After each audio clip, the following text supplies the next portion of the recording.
I just logged off the computer, stood up, reached for the door, and then I heard it. Those 4 dreaded words. Oh, by the way, and you know exactly what's coming next. A complex nutrition question that deserves 30 minutes, but you've got like 30 seconds. You want to be helpful, but your brain is already shifting to the next patient. Now, I call these the oh, by the way questions. They come at the end of the visit, usually delivered casually, but they're loaded and require far more than a yes or no answer. Now, I love that my patients trust me enough to ask, and I bet you do too. But finding a clear, concise, and credible answer in that moment, that's hard.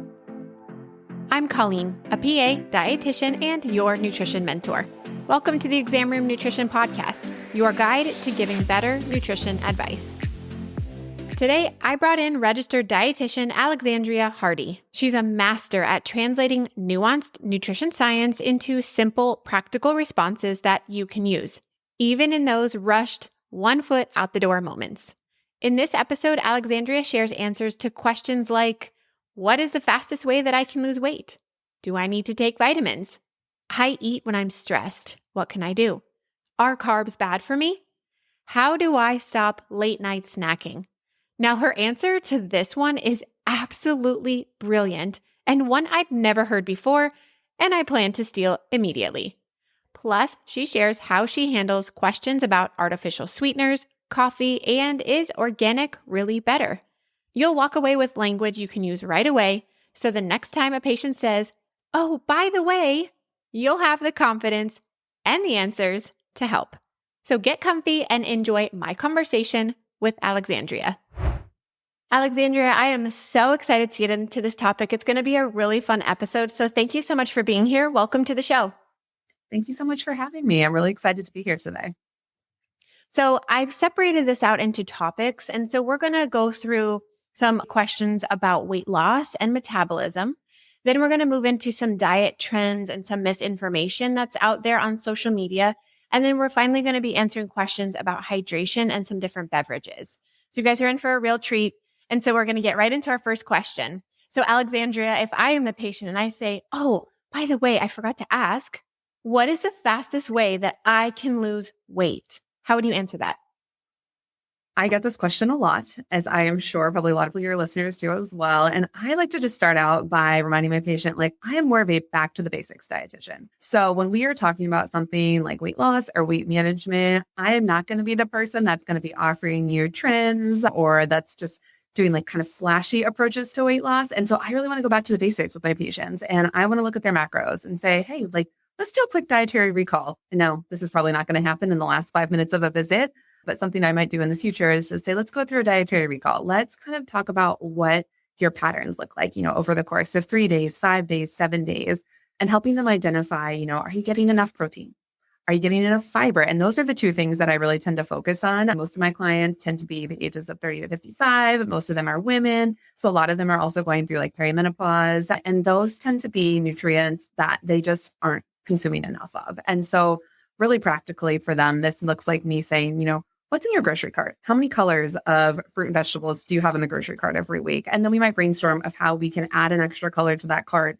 And then also how they can put that into a meal or snack. Because I think sometimes where weight loss advice kind of falls through is they hear you should be doing this, this, this, and you shouldn't do these things, but they don't know how to put that advice together. So like if they say, I think I could add some peppers to my cart this week, then I'm going, okay, so what meals can we make with those peppers? Can you slice them up and eat them as a snack with some hummus? Can you chop them up and put them in an omelet or chili? Can you make stuffed peppers? And so that way, like, it's really practical advice that hopefully they can implement that will help them with their goals. Okay, that is brilliant. I really like how you use a visual question of what's going into your shopping carts, because we all know that whether we use Instacart or a physical shopping cart, we can all sort of have like, oh yeah, I only have like 2 things that are of color. And so I love that really practical type of advice as opposed to, like you said, the flashy, trendy stuff, which all of my listeners, I hope, are not promoting those things. As most dietitians, we are really focused on the basics. And so I really like how you give those practical tips. And you went one step further, which I really, really want to make sure you guys listened to and heard. She took it another step further and gave further ideas about how to implement that. Because as we always talk about, sometimes patients don't need more knowledge. They need more help with the application of that knowledge. And so, Alexandria, I really think that's a super helpful tip for that first question. I think it's also important to kind of look at our clients' backgrounds and see where they come from. Like, so for instance, with the clients that I mentioned that are like 30 to 55, primarily women, a lot of them have eating disorder backgrounds, whether it's like a diagnosed eating disorder or just some disordered eating patterns in their background or orthorexia. And so for them, how I approach that might be a little bit different. Like, I'm never going to ask them, if we're talking about dietary recalls, to give me, like specific food diaries if that triggers, an unhealthy behavior pattern for them. So I think it is important to just consider your client's backgrounds quite a bit and make sure that you're supporting and helping without perhaps like sending them back towards those behaviors that they're trying to escape and recover from. Oh, I'm really glad you went there, because a lot of our patients, whether it's a full-blown eating disorder or just disordered eating, they've been constantly on that diet cycle and that loop. And so when they come in asking for the fastest way to lose weight, that should be a little bit of a red flag. And, maybe even hearing about, well, what have you tried in the past, can kind of open the door to giving you a little bit of an understanding about that relationship with food. So I think that's a really key factor that you pointed out there, which actually leads into our next, oh, by the way, question pretty nicely, which is, do certain foods speed up my metabolism? So for this question, I think it's a pretty simple answer of not in any sustainable way, right? Like, you might see a very tiny uptick if you're eating something like hot spicy peppers, if you're consuming a lot of green tea or caffeine, but the amounts that we're talking about, would have to be at such a high quantity. It's not a sustainable amount to eat day in and day out. And then also, that also raises some other questions, like if we're eating really spicy foods often, is that perhaps triggering some sort of acid reflux? If we're over consuming caffeine, there are some risks there as well. So no, overall, it's our physical activity, it's our muscle mass, and overall healthy dietary pattern that's really going to help with our metabolism. Yeah, all these questions, they're tricky because the patient is almost kind of looking for an easy answer, right? We're humans, that's our nature, so we just want the easiest way out. And especially with nutrition, weight loss, just general health, the basics are, quote, easy, but it's not like a simple overnight fix. And so I think, like you had started out with, by going back to the basics, hitting the protein, hitting the fiber, and like you just mentioned, the physical activity. I think that is a really important part to discuss when patients are talking about their metabolism, is like, well, how active are you? Are you sitting on the couch all day? Are you desk all day? Are we getting any kind of movement every day at all? Because I think that's a better approach to talk about when patients are wondering about their metabolism. How do you approach physical activity and exercise with your patients? Yeah. So I'm always quick to tell them, I'm a dietitian. I am not a personal trainer. So I can give you information that might help you like support your exercise goals, but I'm not going to be writing you an exercise prescription. But I do pretty much follow the standard guidelines and encourage them to be moving in some way, shape, or form. And for some of my patients, that's walking. Like, that is what is accessible to them. That is what is comfortable for their bodies. And especially if they do have that background of disordered eating, sometimes overexercising goes along with that. And so we're just looking for ways they can incorporate safe, healthy movement for them in 3 to 5 days a week. And then if they're interested, I always encourage strength training, trying to build some of that muscle mass, whether that is with weights at home or at the gym, whether that's with Pilates, something that's a little bit more, friendly and that they might be able to even do online if they don't feel comfortable or if they don't have access to like a gym membership. But I think most people, they know they're supposed to exercise, right? It's just really drilling down and again, talking to them about what is interesting to them, what is fun for them, what is a habit they can see themselves continuing, maintaining, and it doesn't have to look necessarily like how maybe they think it does in their mind. Okay, I really love how you gave that disclaimer that you're not a personal trainer, because that respects other professions. That respects the personal trainers, education and degree or certification, whatever it is that they have. And I wish other people did that for dietitians, right? I feel like dietitians are not as respected in the health space. And I think if other people started doing that, I'm like, oh, well, I'm not a dietitian, but these are some general healthy guidelines. I think that would be such a better place for us as a society in general. But I just wanted to mention that I think that's a really good and respectful approach that you take. Okay. Our next question would be, oh, by the way, Do I need to take vitamins or can I get enough from my food? And so I think this is such a great question that people ask, right? Because I think this is coming from like a place of genuine curiosity. To me, this is less like magic bullety than like, what is the fastest way that I can lose weight? Again, this all comes down to like digging into your client's history, which is one of my favorite things to do. During an initial session with a client, I love to ask them a lot of questions about like their social history and where they shop and how they eat and how they plan meals and all these different things that really help me to get to know them as a person, because I think you can also understand their motivations a little bit better that way too, right? And you can relate and build that great rapport. And so, if they're asking me, do I need to take a vitamin? I'm going to look at what we've talked about. I'm like, okay, so you're a plant-based eater. You're not fully vegetarian or vegan, but maybe you're plant-based. And let's go through and like look at what a day of meals looks like for you and a day of snacks and what you drink. And then that really helps me to determine like, oh, I'm noticing this person, even though like they do eat dairy containing foods, maybe like yogurt or cow's milk, they're not really getting that consistently, right? Maybe they're getting a serving every day. And sometimes they're eating almonds. Sometimes they're eating leafy greens, plant-based sources of calcium. But I'm not consistently seeing that they're getting enough calcium in their diet. And so at that point, I might recommend, hey, have you ever thought about taking a calcium supplement? Tell me if you've tried that before, if you've talked about it with your doctor, what have they mentioned? And then if they're open to it, I talk to them about how to find supplements. I like to ask them where they shop, honestly, because some people are, they're shopping at Target, they're shopping at Walmart. Some people are just on Amazon. Some people are shopping at like small local health stores. And so what's available to them is really going to depend on, where they're shopping and what their budget looks like. But I try to talk about, third-party certification when it comes to supplements. And then again, just the practical aspect of, if you're taking calcium, here's how much your body can absorb at one time. So you want to make sure that if you do get some, you have some yogurt in the morning, you're not taking your calcium with that because your body's not going to be able to absorb all of that at once. And so helping them plan out very practically when they can take it, what they're eating to complement the vitamin or the supplement, and making sure that they have a clear understanding. So that way it's really benefiting their body and helping meet their goals.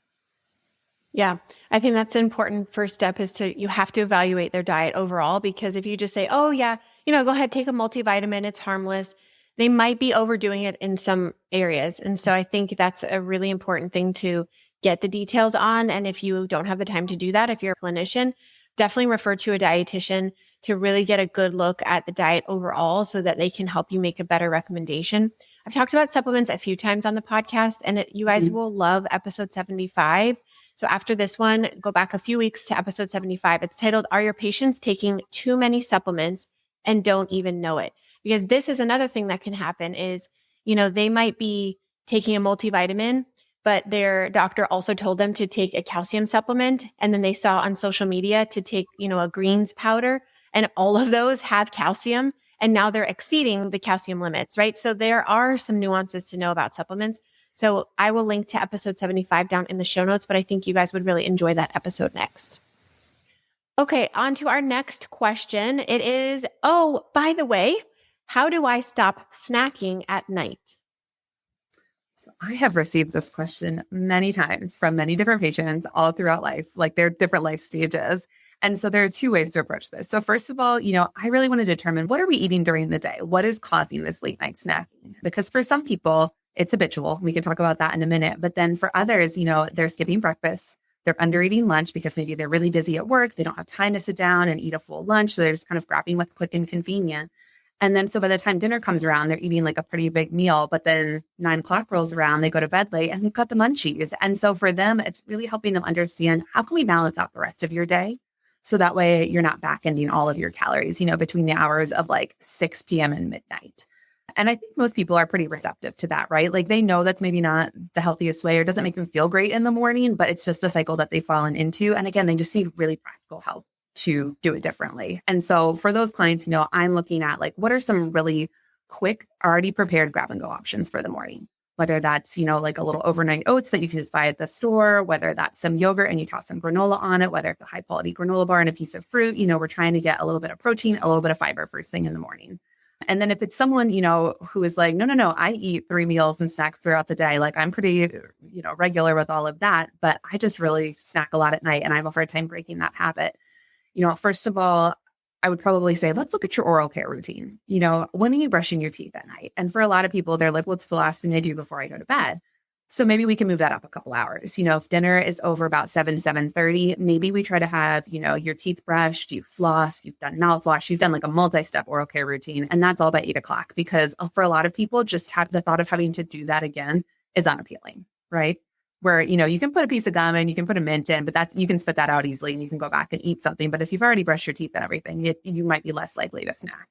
Also encouraging them to find like some other like non-food related, activities or hobbies in the evening to just keep their hands or their mind busy, whether that looks like stretching, whether that looks like walking on a walking pad, doing a puzzle, reading a book, but just something to sort of disrupt that mindless, like, mouth to hand kind of connection there. And then I would also talk to them a little bit about, like what kind of textures, like what do you find yourself reaching for at night? And so if someone says, like crunchy foods, like I love popcorn, chips, pretzels, those kind of snackies, maybe I talk to them a little bit about like, why do you think you like that crunch so much? Is it because like when you're crunching, it's almost like a subconscious stress relief, right? Because you're able to get out some of that tension, some of that stress. And so that's a great way just to check in and, do you feel stressed during the day? When do you feel like you let that out? What are some healthy ways we can get that stress out? And also I find when people are eating crunchy foods, it's an audible reminder that they're snacking, right? When we're eating something smooth or creamy, we don't get that physical audible feedback, right? So I think it's important to figure out what kind of textures they eat, why, and then just trying to really, work with them and say, okay, so you don't want to brush your teeth right away. You don't really want another hobby. Like maybe we could try some hot tea at night. Would that do it? And it might take a couple of different rounds of trying things and suggestions to help them figure out what might work for them. Okay, I can bet that probably 99% of my listeners didn't even think about the oral care routine. And I think that is so brilliant because as you're explaining that, I'm like, oh yeah, it is the last thing I do before bed. And I hate eating anything or drinking anything after I brush my teeth. So I think that would be a really, really good kind of pattern interrupt, deterrent to eating foods is just pushing that up forward a little bit. So I think that's brilliant. Super helpful tip. You did mention stress and that we do kind of crave those highly palatable, kind of salty, crunchy foods. And so that's my next question is, oh, by the way, I eat when I'm stressed. What can I do? Yeah, I think empathy, first of all, start off with like, yeah, who doesn't eat when they're stressed, right? That is a completely normal reaction. Like we don't need to feel shamed about that. We don't need to feel guilty. And just, again, building that rapport and letting them know like they're not wrong or they're not bad. I think sometimes stress eating, like it almost carries, some sort of like morality with it. Like we're bad if we do this and we're good if we don't, but it's really, really common, right? And so letting them know that like, that's okay. And then I would encourage them, kind of what triggers some of your stress? Is it, you're really stressed out at work? Is it your kids? Is there something, in a friendship that's causing you a lot of stress and chaos? And then just helping them to be able to verbalize that, whether that's out loud, just to themselves in a journal, but just kind of getting that out of their head can be really key, right? Because it doesn't help when we keep things bottled up inside. And then brainstorming some non-food ways that we can deal with stress, whether that's taking a walk, journaling, singing in the car, whatever it is that helps to get that stress out of our body. And then also say like, okay, so you're stressed and you want to eat, and that is a way that really calms you down. Like, what are some things that you could eat that could maybe be more helpful? And so I would start with like anti-inflammatory foods. And so that's things maybe like fatty fish, like nuts and seeds, your dark leafy green vegetables. Also maybe encourage some high vitamin C foods like berries or citrus. And then things also that are just comforting and like high in magnesium, like dark chocolate.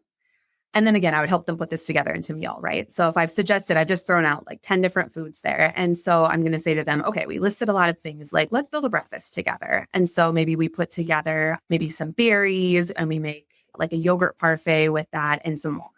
And so it's very specific. For dinner, it's like, okay, well, we said fatty fish. What about salmon? What about quinoa? What about broccoli? We could put those three things together. And maybe that is a meal that is really going to taste good and hopefully help to meet a lot of those sensory needs and also, decrease stress and provide some anti-inflammatory benefits.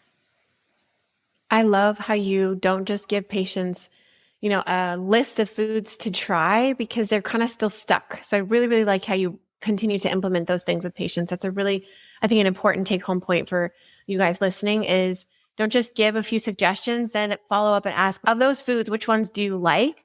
And then let's create a meal. I think that's really, really helpful. Okay, let's move into some diet, I would call it trends or misinformation, and we'll hit on a few of these high points that we're hearing lately. And a really common question is, oh, by the way, should I try whatever diet of the month it is? But for example, keto, paleo, intermittent fasting. How would we answer that question? So my first thought is just to turn it back on them and say, oh, tell me what you heard about the keto diet. Like, what makes you so interested in that? Where did you learn about it? What have you read? And I think that just gives a wealth of information, right? Because 9 times out of 10 in my experience, it's like, oh, it was my sister's boyfriend's aunt's neighbor posted it on Facebook and I read about it and she has lost 97 pounds in 3 months. And so that just helps to give a baseline of like, okay, so they heard about this, secondhand from an unknown source. There's nothing science-based there. And so I do try to give just a very basic, brief overview, of like some research, not to bore them, but just to say like, hey, it's so great. Like this worked for that person. But the research shows that for most people, this is maybe not the most sustainable method for achieving your nutrition goals.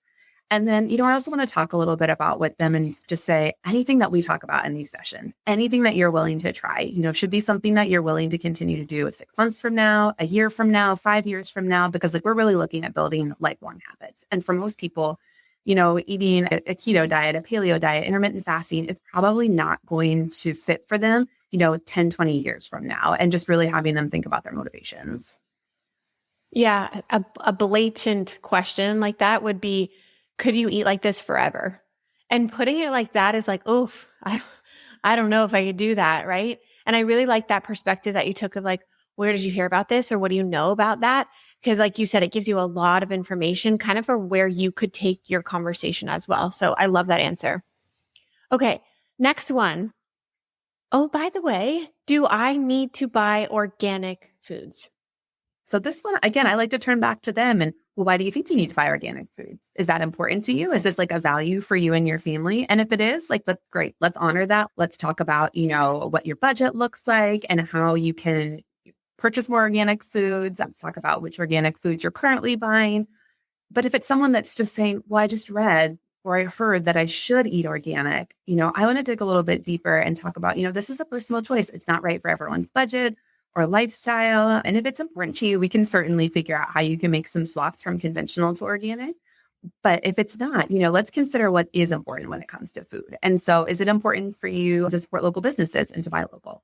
Is it important for you to have a garden or like an herb garden even and grow some of your food? Is it important for you to support like a BIPOC grocery store or food brand? And if it is, like, let's make purchases that align with those values, but it doesn't necessarily have to be organic. I love that answer. And I'm in the pediatric space and actually a very low income place. And the amount of shame and guilt that parents feel when they cannot afford organic foods because it's been thrown in their face on social media that organic is better.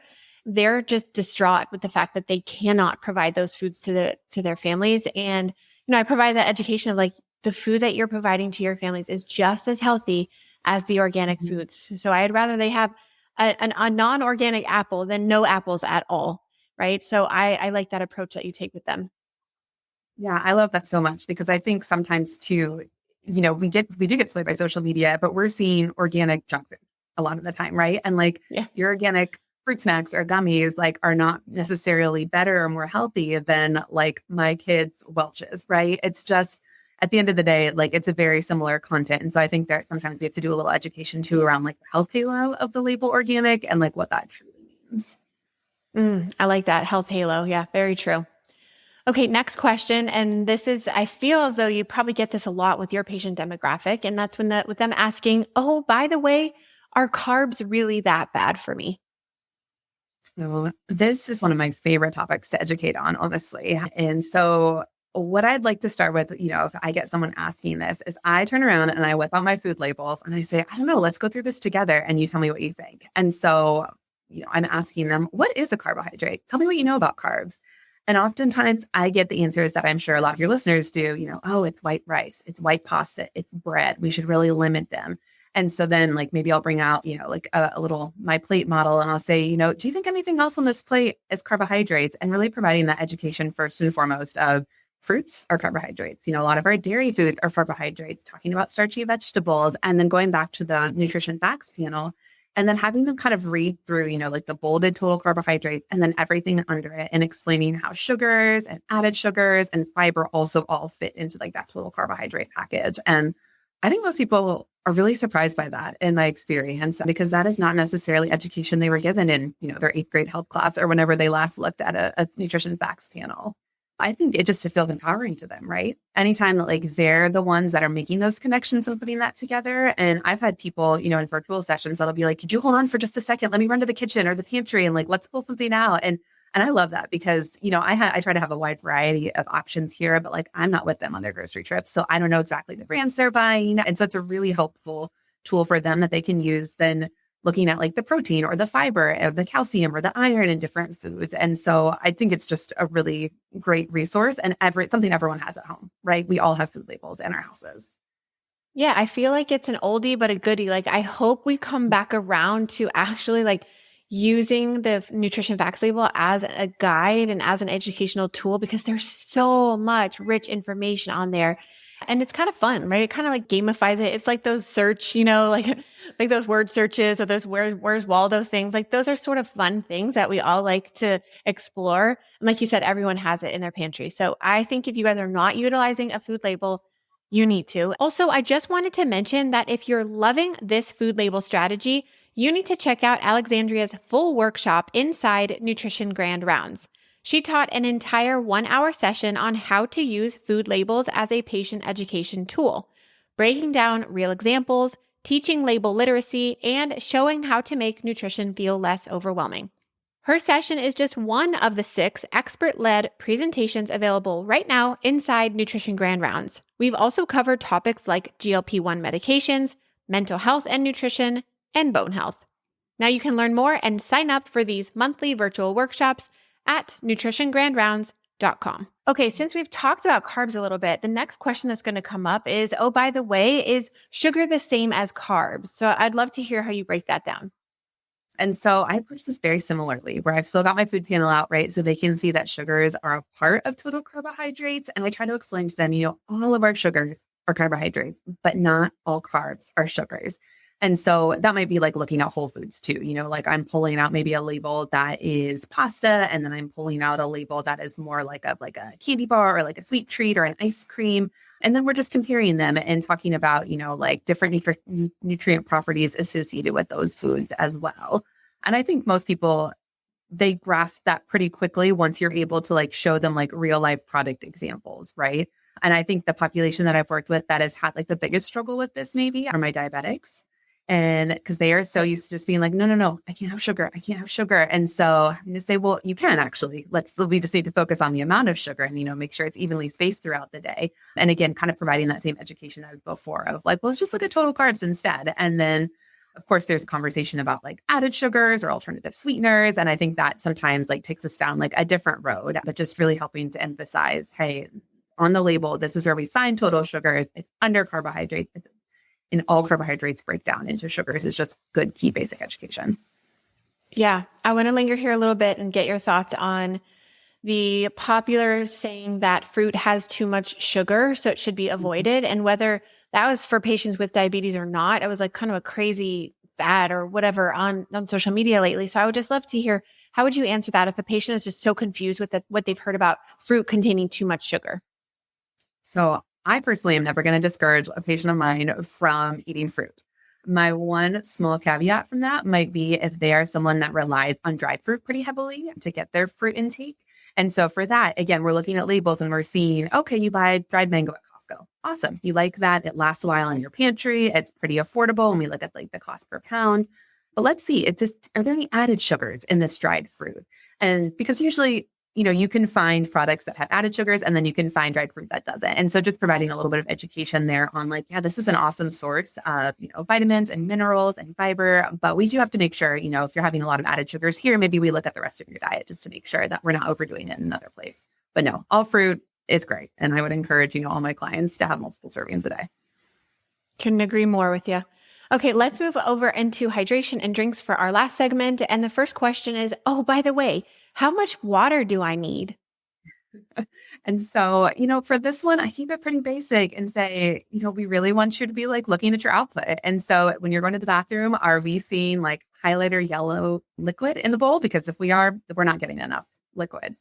If we're seeing like a pretty pale, kind of clear yellow, then like you're probably doing all right. But I do have some people that really just want those specific numbers, right? They like to have like a target to aim for.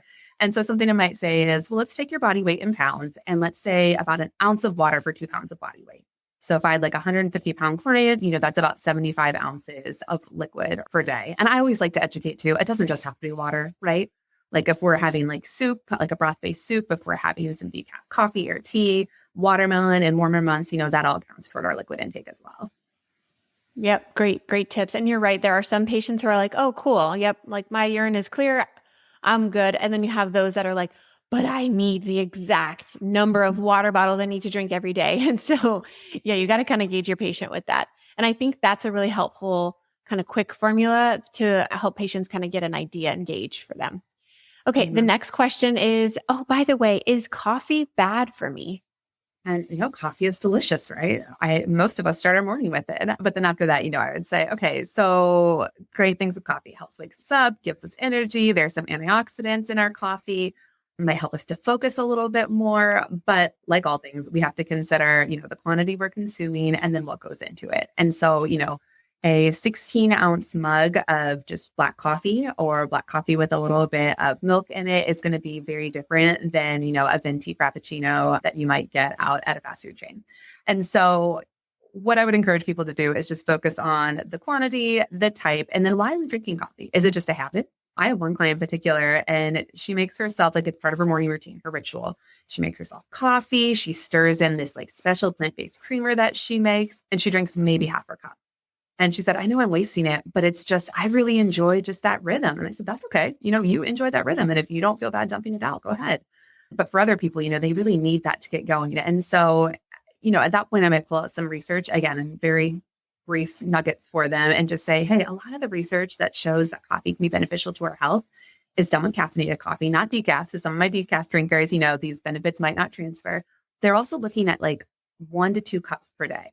And so that's cups as in 8 fluid ounces. That's not cups like we might be getting, like at a coffee shop. And so reminding them that, 8 to 16 ounces is pretty much that range we want to stick in, maybe 3 cups, depending on the individual's medical history, age, background, and encouraging them to like measure their favorite mug because most people use similar mugs, travel mugs every day, but they don't really know how much that holds. I think that's a really good piece of advice. And another thing, really important thing to ask is like, where are you getting this coffee? Like, are you making it from home or is it like a Starbucks, Dunkin' Donuts, whatever coffee shop, fancy coffee? Because, we've talked a lot about sugars.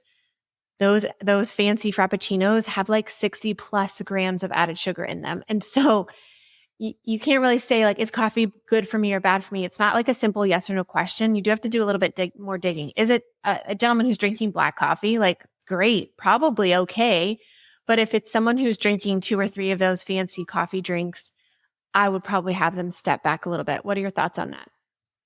Yeah, I think that's great advice. And, finding ways where they don't feel deprived, right? Because I find that if our clients feel like we're taking something away from them, they are much less likely to be open and honest with us and to almost respect what we say. And so, if I had someone that was like, I cannot live without my grande mocha with whipped cream from Starbucks, I get it every single morning, I'm talking to them and I'm like, okay, what do you like about it? Is it just the convenience that you don't have to make coffee at home? Is it the chocolatey taste? Do you really like the whipped cream? And then, so once we kind of narrow in on like what's important to them about this coffee drink, I'm making suggestions in other areas. So like say this client really loves mocha, like they love that chocolate taste. Like they're not willing to give that up. They don't want a sugar-free version. It's like, okay, well, instead of whole milk, like, would you be willing to try like 2% or a non-fat option and see if that affects the taste very much? And maybe they're open to that.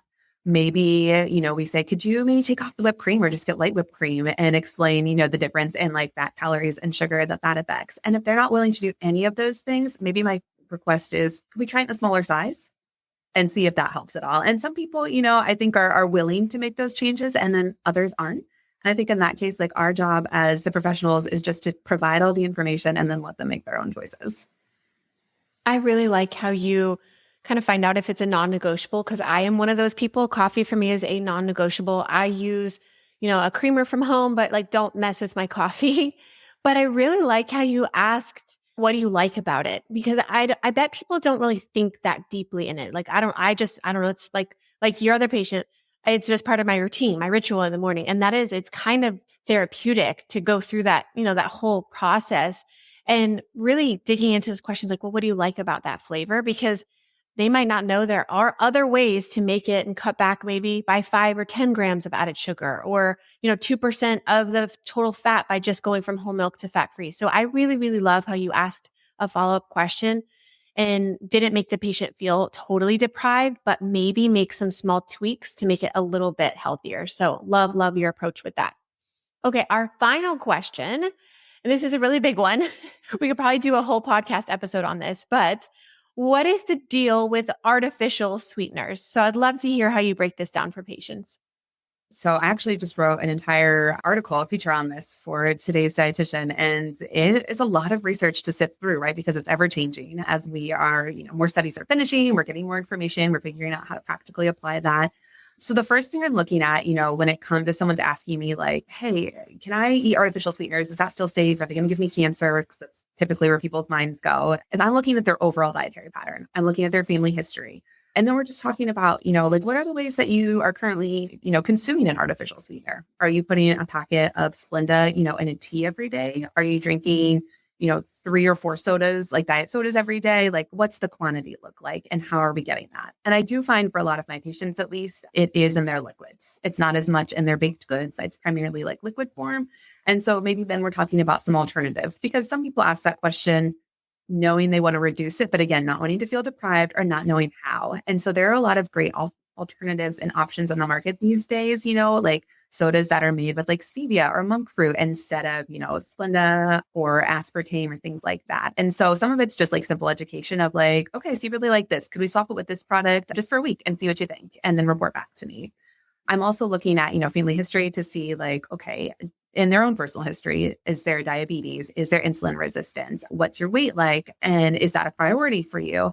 And so we're looking at that to see, because sometimes these artificial sweeteners, do show that they can affect metabolism negatively, that they can impact, fasting glucose and insulin resistance, even if they are free of carbs, quote unquote. So yeah, so overall, I think context matters, right? We want to know why they're using them, what their motivation is, and then how often they're consuming them. Okay, I know I said that was going to be our last question, but I feel like some of my listeners are going to be wanting more. If our patients ask, well, is, like you had mentioned, the monk fruit, the other alternative sugar sweeteners, like is honey better than sugar? Is monk fruit better than this? Is stevia? Like, what are your thoughts on that? If you could maybe just give a quick answer for if patients are confused about all of the different sweeteners. Yeah. So I think it really is an individualized choice and option, right? Based on health history and needs. I always encourage my clients, to just stay kind of as close to the source as possible. So like if they can do white sugar, if they can do honey, if they can do maple syrup, just these natural sweeteners, that's what I would personally encourage them to do. But I would also encourage, let's measure that, right? Because when we are pouring any sort of like, liquid sugar, like a maple syrup, it is really hard to eyeball a correct portion size. And so we need to get out those teaspoons and tablespoons again and figure out. And I always start with just put as much in as you think you would use, like on a regular day. And then maybe the next day we do it with like a correct portion and see what the taste difference is there. And I think too, a lot of times like our society and culture has just sort of brainwashed people into thinking like the alternative sweeteners are better. People like to see those zeros on that nutrition facts panel, right? And so providing a little education, like sure, there are calories associated with, white sugar, brown sugar, maple syrup, honey, but that doesn't mean that it's bad. And that maybe goes back to like the carbohydrate education a little bit of like, these are just different forms of carbohydrates. And so how can we account for that in an overall healthy dietary pattern? Great explanation. Great place to end. Alexandria, this was so helpful.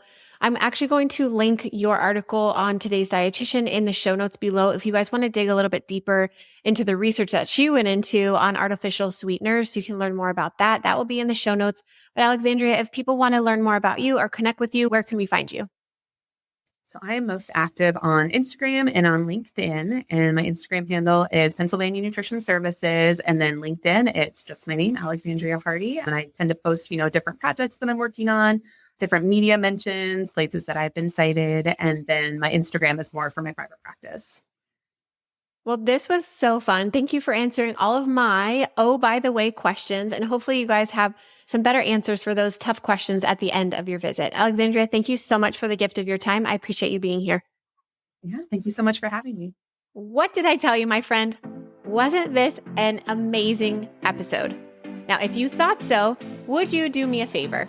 can you head to Apple Podcasts or Spotify and leave me a quick review. It'll take you less than 2 minutes, but it means the absolute world to me. Just knowing that this content is helpful and resonating with you helps me continue to produce this show. I'd also love to hang out with you on Instagram or LinkedIn, so check the show notes for my handles, but you can always find me at Exam Room Nutrition. And that's all I've got for you today. So as always, let's continue to make our patients healthier, one exam room at a time. I'll see you next time.